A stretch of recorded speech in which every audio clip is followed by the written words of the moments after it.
Hi viewers, ഞാൻ doctor സ്നേഹ.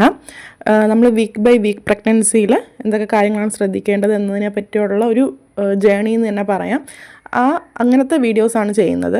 അപ്പോൾ കഴിഞ്ഞ വീഡിയോസിൽ ആദ്യത്തെ ആഴ്ച മുതൽ, പ്രഗ്നൻസിയുടെ ആദ്യത്തെ ആഴ്ച മുതൽ 7ാമത്തെ ആഴ്ച വരെയുള്ള കാര്യങ്ങൾ ഒരു 7 വീഡിയോസ് മുന്നേ ചെയ്തിട്ടുണ്ട്. അപ്പോൾ അത് കാണാത്ത ആൾക്കാർ അത് പോയി കാണുക. അടുത്തത് ഇന്നത്തെ വീഡിയോയിൽ പറയുന്ന 8th വീക്കിൽ, അതായത് 8th വീക്ക് ഓഫ് പ്രഗ്നൻസിയിൽ എന്തൊക്കെ കാര്യങ്ങൾ ശ്രദ്ധിക്കണം, കുട്ടിയുടെ വളർച്ച, എന്തൊക്കെ സിംറ്റംസ് ആണ് അമ്മയ്ക്ക് ഉണ്ടാവുന്നത് എന്നതിനെ പറ്റിയൊക്കെയാണ് ഇന്നത്തെ വീഡിയോയിൽ പറയുന്നത്. അതായത് ഗർഭകാലത്തിൻ്റെ ആദ്യ 3 മാസം ഏറെ ശ്രദ്ധിക്കേണ്ടതായിട്ട് ഉള്ള ഒരു മാസങ്ങളാണ് 3 മാസം. അതായത് അബോർഷൻ സാധ്യതയൊക്കെ കൂടുതൽ ഉള്ളൊരു മാസം എന്ന് തന്നെ നമുക്ക് പറയാം. എല്ലാവർക്കും അറിയാവുന്ന കാര്യമാണ്. 8ാമത്തെ ആഴ്ച എന്ന് പറയുമ്പോൾ കുഞ്ഞിൻ്റെ വളർച്ചയും രൂപാന്തരങ്ങളും എല്ലാം അതിവേഗം നടക്കുന്ന ഒരു കാലഘട്ടമാണ്. മാത്രമല്ല കുഞ്ഞിൻ്റെ ശരീരത്തിലെ മാറ്റങ്ങൾ നടക്കുന്ന സമയം കൂടിയാണ്. പിന്നീടുള്ളത് ഗർഭത്തിൻ്റെ ഓരോ ആഴ്ചകൾ എടുക്കുകയാണെങ്കിലും അല്ലെങ്കിൽ ഓരോ മാസങ്ങളിൽ എടുക്കുകയാണെങ്കിലും ഏറെ വ്യത്യാസങ്ങൾ ഇങ്ങനെ വന്നുകൊണ്ടിരിക്കും. അതുകൊണ്ട് തന്നെ ഓരോ ആഴ്ചകളും അതിൻ്റേതായിട്ടുള്ള പ്രാധാന്യമുണ്ട്. പൊതുവേ 40 ആഴ്ചകളാണ് ഗർഭകാലം എന്നുള്ളത്. ഇതിൽ 8ാം ആഴ്ച എന്ന് പറയുന്നത് 2ാം മാസത്തിൻ്റെ അവസാന ഭാഗമാണ്. ഇനി നമുക്ക് കുഞ്ഞിൻ്റെ വളർച്ച ഈ 8th വീക്ക്, അതായത് 8ാം ആഴ്ചയിൽ എന്തൊക്കെയാണ് വളർച്ച കുഞ്ഞിനുണ്ടാവുന്നതെന്ന് നോക്കാം. അതായത് ഈ ഘട്ടത്തിൽ എംബ്രിയോ ടു ഫീറ്റസ് ട്രാൻസ്ഫോർമേഷനാണ് നടക്കുന്നത്. അതായത് എംബ്രിയോയിൽ നിന്ന് ഫീറ്റസിലോട്ടുള്ളൊരു ട്രാൻസ്ഫോർമേഷനാണ് ഈ ഘട്ടത്തിൽ നടക്കുന്നത്. കുഞ്ഞിൻ്റെ കൈകാലുകൾ വളർച്ചയുണ്ടാവും. അതുപോലെ തന്നെ ചെറിയ വിരലുകൾ, കാൽപാദമൊക്കെ രൂപപ്പെട്ടു തുടങ്ങും. കണ്ണുകൾ പിഗ്മെൻറ്റ് വികസിക്കാൻ തുടങ്ങും. ജനനേന്ദ്രിയങ്ങൾ രൂപം കൊള്ളും. കുഞ്ഞിൻ്റെ ആന്തരിക അവയവങ്ങൾ പുരോഗതി പ്രാപിക്കുന്നത് ഈ ഘട്ടത്തിലാണ്. കുഞ്ഞിൻ്റെ ബോൺസ്, മസിൽസ്, കുടൽ എന്നിവ രൂപവൽക്കരണം സംഭവിക്കും. അതുപോലെ തന്നെ മൂക്ക്, കണ്ണ്, കൺപോള, അതുപോലെ തന്നെ തോള്, വ്രിസ്റ്റ് ജോയിൻ്റ് എന്നിവയൊക്കെ ഫോം ചെയ്യും. ഹാർട്ട് ബീറ്റ് കൂടാൻ തുടങ്ങും. വയറിനുള്ളിൽ കുഞ്ഞ് മൂവ് ചെയ്ത് തുടങ്ങും. പക്ഷേ അത് അമ്മയ്ക്ക് അറിയാൻ സാധിക്കില്ല. അത് കുറച്ചും കൂടെ ആഴ്ചകൾ കഴിയുമ്പോഴേ അങ്ങനെ ഒരു മൂവ്മെൻറ്റ്സ് അറിയാൻ വേണ്ടി സാധിക്കുകയുള്ളൂ. ഈ സമയത്ത് കുഞ്ഞിൻ്റെ സൈസ് എന്ന് പറയുന്നത് ഒരു റാസ്ബെറിയുടെ സൈസ് ആയിരിക്കും. ലെന്ത് എന്ന് പറയുന്നത് 1.6 സെൻറ്റിമീറ്ററും വെയ്റ്റ് എന്ന് പറയുന്നത് ഒരു 1 ഗ്രാം ആയിട്ടുണ്ടാവും. 8th വീക്കിൽ അൾട്രാസൗണ്ട് സ്കാൻ ചെയ്യുന്നത് വഴി ഗർഭം ഉറപ്പിക്കാൻ സാധിക്കും. അതുപോലെ തന്നെ കുഞ്ഞിൻ്റെ ഹാർട്ട് ബീറ്റ്, അതുപോലെ തന്നെ ഗർഭം യൂട്രസിനുള്ളിലാണോ വളരുന്നത് എന്നൊക്കെ നമുക്ക് ചെക്ക് ചെയ്ത് അറിയാനും സാധിക്കും.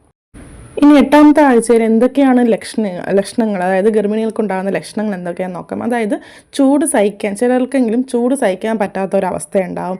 അതുപോലെ തന്നെ മോർണിംഗ് സിക്നസ് കുറച്ച് കൂടുതലായിട്ട് തോന്നും. രാവിലെയൊക്കെ എഴുന്നേൽക്കുമ്പോൾ തലകറക്കവും, അതുപോലെ തന്നെ ബുദ്ധിമുട്ടുകൾ, മോക്കാനോ, ഛർദി, ഭക്ഷണത്തോട് വെറുപ്പ് ഒക്കെ ഉണ്ടാവാനുള്ള ചാൻസ് കൂടുതലാണ്. അതുപോലെ തന്നെ എന്തെങ്കിലും മണമൊക്കെ പെട്ടെന്ന് ഇഷ്ടപ്പെടാതെ വരികയും മോക്കാനൊക്കെ വരികയും ഉള്ള ചാൻസും കൂടുതലാണ്. ചിലർക്ക് വയറിളക്കം ഉണ്ടാകാനുള്ള ചാൻസ് കൂടുതലാണ്. ഇടയ്ക്കിടയ്ക്ക് മൂത്രം ഒഴിക്കാനുള്ള ടെൻഡൻസി ഉണ്ടാവും. ഗർഭകാലത്ത് കുഞ്ഞ് വളരുന്നതനുസരിച്ചിട്ട് ഗർഭപാത്രം വികസിക്കും. ഇത് മൂത്രസഞ്ചിയിൽ അമിത സമ്മർദ്ദം ചെലുത്താൻ കാരണമാവും. ഇതാണ് പെട്ടെന്ന് പിന്നെയും യൂറിൻ പാസ് ചെയ്താലും വീണ്ടും യൂറിൻ പാസ് ചെയ്യാൻ വേണ്ടി തോന്നുന്നത്. ഇതാണ് അതിൻ്റെ കാരണം. പിന്നീടുള്ളത് ബ്രസ്റ്റ് ഭയങ്കര സെൻസിറ്റീവ് ആയിരിക്കും. പെയിൻ ഉണ്ടാവും. ചിലപ്പോൾ ബ്രസ്റ്റിൽ നിന്ന് പ്രസ് ചെയ്യുമ്പോൾ ഡിസ്ചാർജൊക്കെ ഉണ്ടാവും. ഇതൊക്കെ കോമൺ ആയിട്ട് കാണുന്ന ഈ പ്രഗ്നൻസി ടൈമിൽ ഉണ്ടാകുന്ന കാര്യങ്ങളാണ്. ചിലർക്ക് കോൺസ്റ്റിപ്പേഷൻ ഉണ്ടാവും, മലബന്ധമൊക്കെ ഉണ്ടാവും. ചിലർക്ക് പുറം വേദന, നടുവേദനയൊക്കെ ഉണ്ടാവും. അതായത് ഗർഭപാത്രം വികസിക്കുന്നതിന് ഉൾക്കൊള്ളിക്കുന്നതിനായിട്ട് ഗർഭിണിയുടെ ഭാരം പുനർവിതരണം ചെയ്യപ്പെടുന്നതിൻ്റെ ഫലമായിട്ട് നടുവിലെ പേശികൾ പതിവിലും കൂടുതൽ പ്രവർത്തിക്കുന്നതാണ് നടുവേദന ഉണ്ടാകാനുള്ള കാരണം.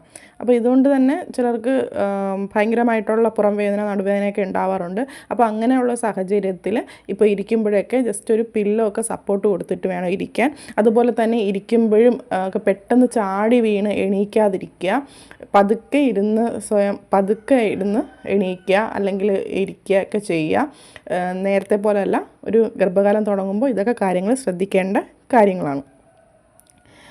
അതുപോലെ തന്നെ രാവിലെ ഉറക്കം എഴുന്നേൽക്കുമ്പോഴും ചിലപ്പോൾ തലകറക്കൊക്കെ ഉണ്ടാവും. എന്നാലും പെട്ടെന്നൊക്കെ എഴുന്നേറ്റ് വരരുത്. കുറച്ച് നേരം റെസ്റ്റ് എടുത്തതിന് ശേഷം, കണ്ണ് തുറന്ന് റെസ്റ്റ് എടുത്തതിന് ശേഷം, ബാലൻസ് ആക്കിയതിന് ശേഷം മാത്രം എഴുന്നേറ്റ് നിങ്ങൾക്ക് ഉള്ള കാര്യങ്ങൾ ചെയ്യാം. പിന്നീടുള്ളത് അമിതമായിട്ടുള്ള ക്ഷീണമാണ്. അത് എല്ലാവർക്കും അറിയാം, നേരത്തെ വീഡിയോസിൽ പറയേണ്ടായി. പ്രൊജസ്ട്രോണിൻ്റെ അളവ് കൂടുന്നതിൻ്റെ ഭാഗമായിട്ടുള്ളതാണ് ക്ഷീണം. പിന്നെ ഉള്ളത് കാല് കൊളുത്തി പിടിക്കുക അല്ലെങ്കിൽ മസിൽ പിടുത്തമൊക്കെ ഉണ്ടാവും. പിന്നെ ചിലർക്ക് ഉറക്കം അത്ര സുഖകരമായിട്ട് ഉറങ്ങാൻ സാധിക്കില്ല.